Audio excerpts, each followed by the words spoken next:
definitely. And I went to Boaponsom Secondary School in a place called That's where I completed. Later on, I went to Yosu Training College, and I became. That's where I got my diploma in basic education. Became a professional teacher.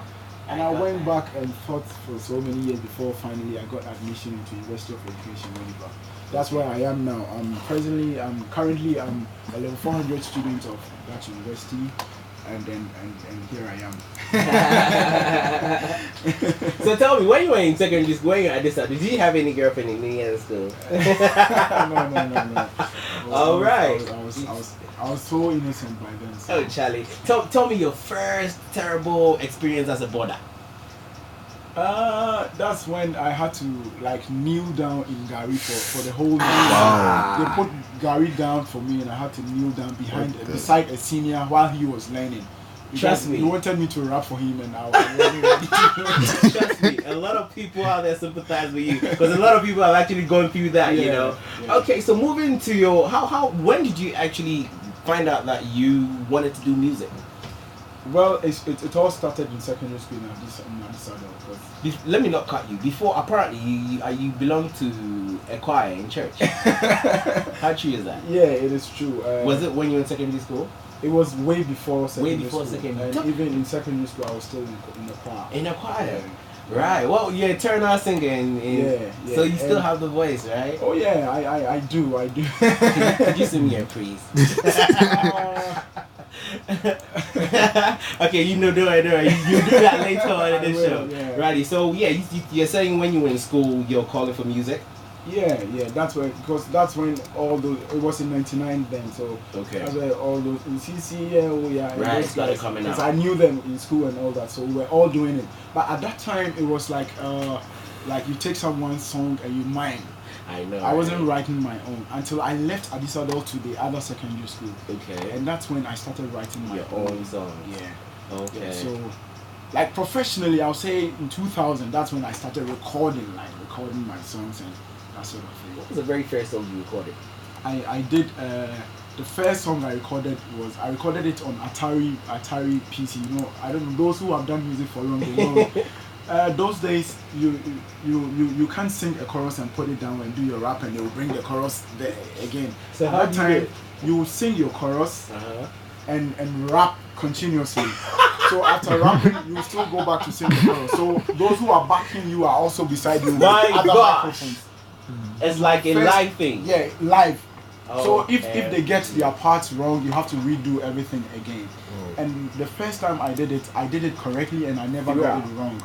And that's when I knew that I could do it. So, and the song I was doing a rendition to this man Nanam Pedu's song Obra. That's my first demo I did. I did a rendition to it and I rapped in it. Because at that time it was like people were doing high life songs and just putting rap into it, and that's what I did.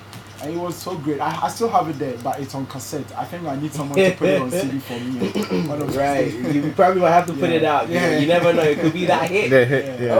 Okay. So now let's come down to the song The Tin. The Tin. Now you know a first question to ask. Why the song The Tin? Like earlier on, you said you're trying to teach the people, in society to do the right things. What gave you the inspiration to do that song? What actually directed you to write the lyrics the way you wrote them? What's the whole idea behind the song, apart from what you told me? Yeah, apart from what I told you, I don't know what you want me to say, but but what I told you is what I'll say again. The whole idea is I'm trying to tell the youth, teach them to do the right things. And it's like, the thing actually is a catchphrase, and the thing is, it can qualify to be anything that is teachable, anything that you can sit on radio and tell the public about, anything you can advise anyone about can qualify as the thing. But I intentionally put a twist to it, so that I made it vague, so that people can read different meanings into it and give it more different interpretations. And I because I was doing so many songs before, I did a remix to Trigger. And it got played just on some few days, and it was off. Nobody wanted to hear what you had to do. I did so many mixtapes. I did a mixtape with Hobia, and I mean, it's difficult. You know how it is. So if you want to do something and you are coming up new, it has to be something that people will talk about. It will get people to talk about. Right. So I intentionally sat down and said, hey, my first song should be a song that if I walk around, children can sing and follow me with. Okay. Because I noticed that there are so many musicians, when their time is past and you ask them what song did you do, it's difficult. If they say the song, it's even difficult for people to remember. The song, you see, so I said no. Any song that I do, it should be a song that everybody can sing to, and any time, no matter how long it has been, if you ask someone about it, the person will say that that's the song. And I thank God that it worked out so perfectly. How difficult was it putting the song together? The beats, the whole everything, recording and everything? It was as easy as any. It was very easy because I think it was actually time for it to come. Okay. You see, one thing I've noticed is that if it's not really the time, you can do so many things and it's so difficult. Yeah. You see, I just went into the studio. I wanted to do a mixtape again. So I went with that was the beat I went to the studio with. And I was going to do Small Girl, You Don't Know the Thing with that beat. Okay. And I sang the song and the producer said, hey, this is not a song for a mixtape. So he did a beat for me right there, and I didn't even have my verses called, so I just did the chorus and wrote the verses just that time. What's the name of the producer? His name is P Weasel. I'm so grateful to him. And man. P Weasel in Kumasi, I did a song. Bad shout. Anybody in Kumasi listening, tell P Weasel Culture said what's up. No, seriously, because it's not every producer who would do that. Some people just listen and record you just simply because you want to do that. Yeah, and right now I hear that so many big artists are actually going back to Kumasi to record with him. I don't want to mention names, but you know how it is. I know, right? I know. Yeah. Okay, so tell me, before you recorded this song, what are some of the difficult things you went through in trying to put your music together? Just like I said, I had come to so many places. I mean, radio stations and other places with my song that I did before, and they will take it and they will say it's a very good song. You say that all the time. That's and it's like nobody is ready to tell you that this song is not good. You see, we believe you put your all into it. We can't just tell you, oh no, this song. No, but I feel that if sometimes you can give constructive criticism, like, hey, right, it's if you could do this, if you could, but they will say it's good. And so I realized that I just said all the songs I was doing were not good. So I said I have to redo them again. Okay. So I sat down and I studied the industry. I studied the beat, you see, because at the end of the day, if you do a song and the DJs can't mix with it and all that thing, it doesn't help. Yeah, it doesn't flow. But I think that thing too is not doing as good because sometimes you want to do something different from what is going on, but the DJs can't mix with it. So you see, let me talk for all DJs, right? When we are playing in a club or when we are playing for people to dance, sometimes it is difficult to get a crowd, or let's say a 2-no crowd, to dance. And then when you finally have them dancing, it's very, very annoying to play one song. It will take only 10 seconds for everybody to stop dancing. Only 10 seconds. So if your song is not even on that tempo, then it's difficult for the DJ to mix it with it. But if it is on it and it's not even nice, he will try to chip it in. So to all DJs out there, culture is spoken for you. Apparently you're releasing your album at the end of this week.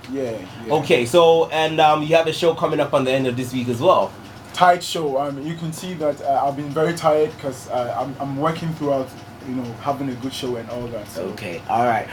We will go and listen to the song The Tin, and then we'll come back and talk about the album release and then again the show on the 30th of July 2011. If you're in tune, this is XFM 95.1. You're listening to Exhale interview with the man Atumpan, famously known for The Tin. Yeah, I like to call it The Tin. The Tin. It's what? September. Oh, okay. Okay, alright. Anyway, because I read it on the internet. That's why I asked. No problem. What we need to, like, a ticket. You give her a ticket.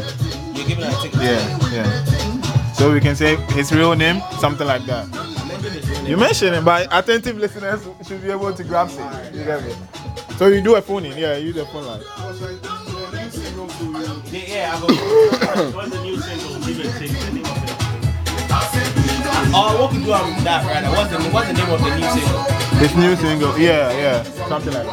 I will play the track, alright, but you can call it identify it. Who's that? Give me 1 second.